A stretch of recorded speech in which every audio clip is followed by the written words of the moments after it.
Give us a little context. How are clinical devices connected, tracked, managed, secured, and monitored today?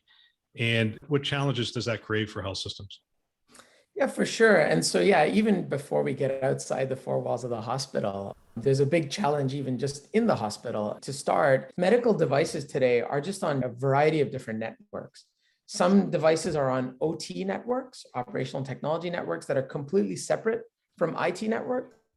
I'm sure Paul can talk about sort of the GE patient monitoring telemetry devices, such as like the Apex, FH, and CH devices. Some of these medical devices are over separated networks, completely physically separated, running proprietary protocols. And an example, again, Paul can sort of address, are the GE CareScape network devices.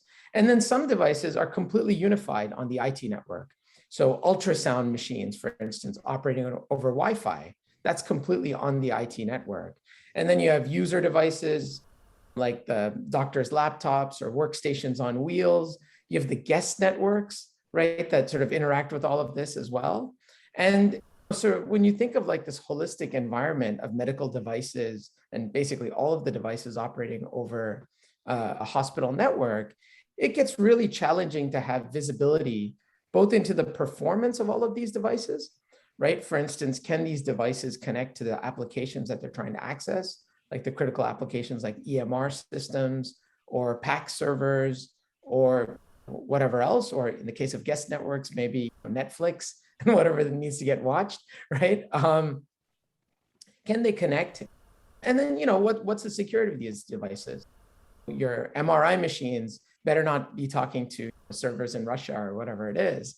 And so making sure that that's all locked down is super important. And just the myriad of the type of devices that are out there, these aren't built by networking companies. These are built by companies that put a cheap network card in there. And so there's a big challenge in terms of trying to figure out what these devices are doing. Are they performing like they're supposed to? Are they talking the right protocols that we would expect? Are they connected to the application? Are they secure? All of those kind of things. The only thing I would add to that is that there's also generations of devices. I mean, there's some devices that are 10 plus years old that are on the networks.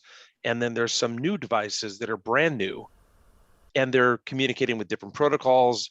They've got different levels of drivers and patches and communication protocols.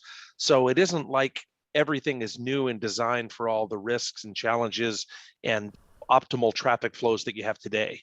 So when you think of it that way, sometimes you need to use the technology to protect those devices, like technology like the network and like security systems and other things. In other cases, you're using the latest and greatest devices, and sometimes they kind of stomp on each other when they're interacting.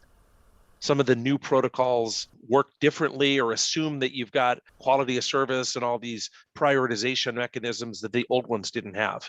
And the old ones, if they're medical devices, it's very difficult to update and change those systems.